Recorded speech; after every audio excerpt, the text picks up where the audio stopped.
अस्सलाम वालेकुम class. Next theorem है डिवीजन एल्गोरिथम। इसकी स्टेटमेंट है if a and b's are integer such that b greater than zero, b positive integer है, then there exist unique integer q and r such that a is equal to b q plus r where zero less than equal to r less than b. के a को हम इस relation में लिख सकते हैं और जो आर की वैल्यू है वो ज़ीरो के ग्रेटर या इक्वल हो सकती है और बी से वो लेस होगी। इसकी लॉजिक ये है कि जैसे हम 13 को 2 पे डिवाइड करते हैं तो इसका आंसर 6 इसका कोशेंट आता है और 1 इसका रिमाइंडर आता है। ये यहाँ पे क्यू की वैल्यू 6 है और आर की 1 है।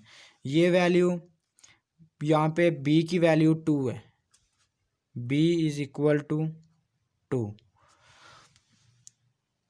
अब यहाँ पे आर की वैल्यू पॉजिटिव भी है, ग्रेटर दैन ज़ीरो है और बी से लेस है। तो हम कंसीडर करते हैं सेट ऑफ ऑल रिमाइंडर ए, उसको हम ए का नाम दे देते हैं जो कि एक सारे पॉजिटिव नंबर हैं। A x minus b x greater than zero, ये हमने एक जनरल रिलेशन लिया है और एक्स इसमें क्या है कि इंटीजर है। ये यहाँ पे ए भी इंटीजर है, बी भी इंटीजर है और एक्स भी इंटीजर है और इनकी वैल्यू या ज़ीरो आ रही है या ग्रेटर दैन ज़ीरो आ रही है। वेल ऑर्डिनरी प्रिंसिपल है कि every set has a least element if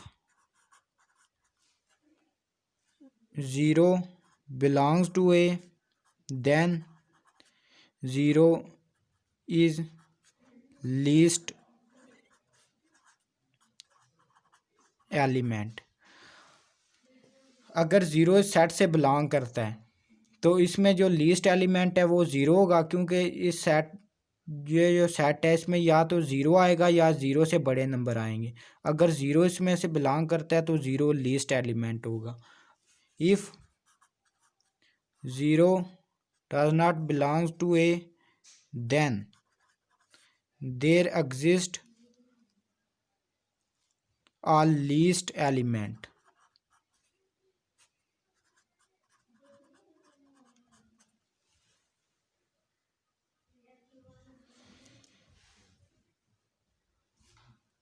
हम लेट कर लेते हैं, let r belongs to a b the least element.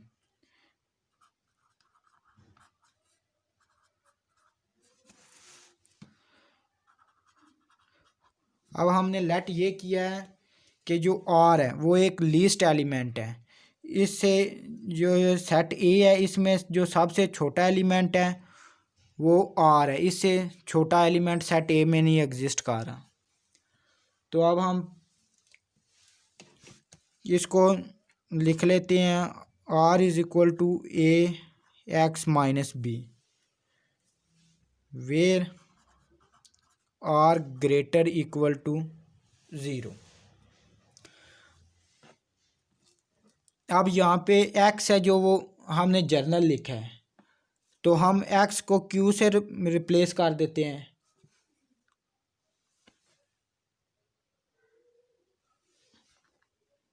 This implies that r is equal to b q where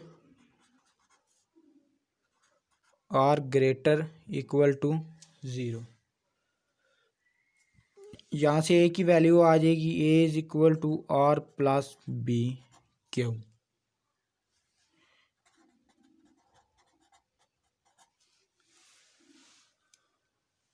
इस इक्वेशन को हम दे देते हैं ए का, equation A.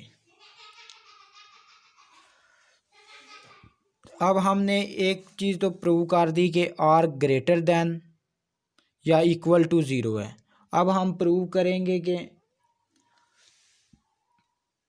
Are less than b है। Now we have to prove r less than b. हम contrary suppose करेंगे कि जो हमने प्रूव करना है इसके opposite. Suppose contrary r greater equal to b. This implies that r minus b greater equal to 0, or this implies r minus b less than r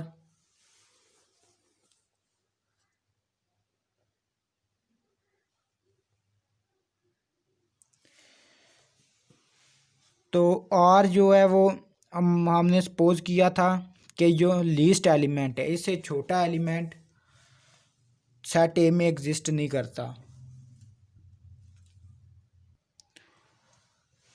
और जो ये वाला रिलेशन है r minus b greater than zero है। This implies that r minus b belongs to ए।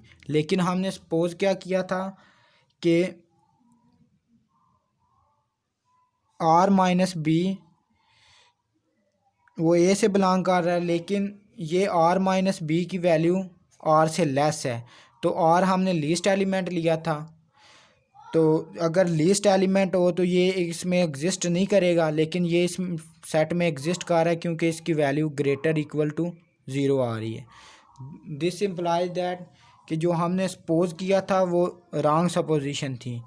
तो this implies that this contradict our prediction, so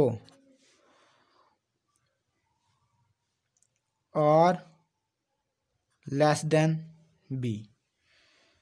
इसको हम b का नाम दे देते हैं। कंबाइनिंग a एंड b, जब हम a और b को कंबाइन करेंगे तो इसमें क्या है r greater equal to zero. तो हमारे पास रिलेशन आ जाएगा a is equal to b q plus r where zero less than r less than b. ये हमारे पास रिलेशन आ जाएगा। अब ये हमने इसका एक पार्ट प्रूव कर दिया है। अब हम प्रूव करेंगे कि Q और R वो यूनिक इंटीजर्स हैं, कि इस रिलेशन के लिए सिर्फ ये दो इंटीजर यूनिक एग्जिस्ट करेंगे, इनके अलावा कोई और इंटीजर नहीं एग्जिस्ट करेगा। जैसे ये एग्जांपल है, इसमें हमने 13 को 2 पे डिवाइड किया था, इसमें 6 और 1 दो यूनिक इंटीजर है, इनके अलावा कोई और रिलेशन एग्जिस्ट नहीं करेगा जो जिसको हम 13 को इस तरह लिख सकें। अब हम यूनिकनेस इसकी प्रूव करेंगे।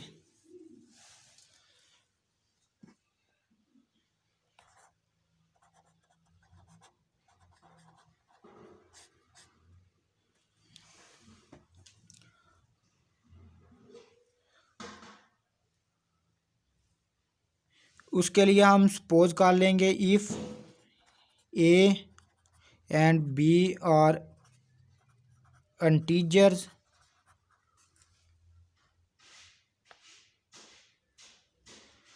such that b greater than 0, there exist integers q1 and r1 belong to z,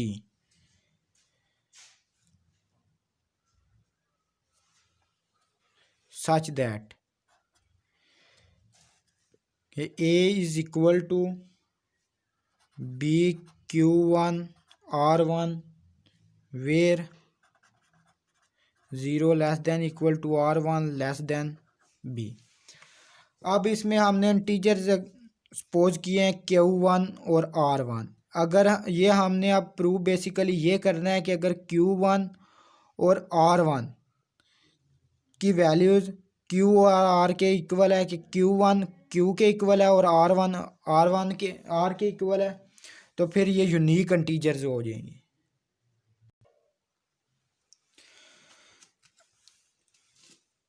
अब यहाँ पे हम ए की वैल्यू पुट करेंगे, हमारे पास आ जाएगा b q plus r is equal to b Q1 plus R1। B वाली सारे दोनों टर्म को एक साइड पे लिख लेंगे और R1 माइनस R1 को एक साइड पे, बी यहाँ पे कॉमन आ जाएगा और दोनों साइडों पे मॉडुलस लेंगे। क्योंकि बी एक पॉजिटिव नंबर है तो ये मॉडुलस से बाहर आ जाएगा क्यू, तो हमारे पास आंसर आ जाएगा q minus Q1 mod is equal to R1 minus R mod. इसको हम इक्वेशन 1 का नाम देते हैं। सिंस हमने सपोज किया था कि आर भी लेस देन बी है और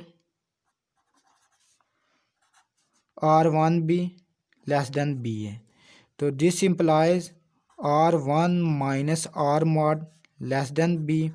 तो ये रिलेशन हम इक्वेशन 1 में पुट करेंगे, तो हमारे पास रिलेशन आ जाएगा बी Q1 Q मॉड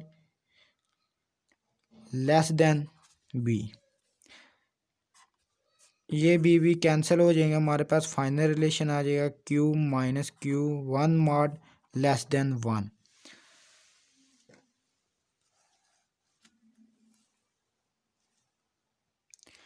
अब Q और Q1 ये दोनों इंटीजर्स हैं, तो इनका डिफरेंस भी एक इंटीजर आएगा और उसका मॉड लेंगे वो भी एक इंटीजर आएगा। तो हमारे पास रिलेशन क्या है कि ये लेस देन 1 है। अब मॉड एक पॉजिटिव नंबर होता है तो इसका आंसर 0 या 0 से ग्रेटर आएगा, तो लेस देन 0 सिर्फ एक इंटीजर आएगा, वो आएगा 0, तो इसको हम 0 के इक्वल लिख लेंगे। This implies that Q is equal to Q1।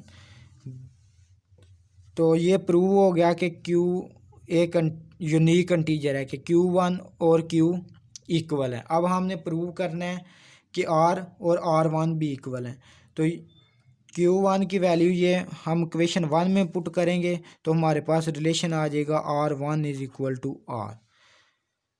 तो हमने ये दोनों प्रूव कर दिए कि Q1 और R1 इक्वल है, ये यूनिक इंटीजर है। This completes our theorem.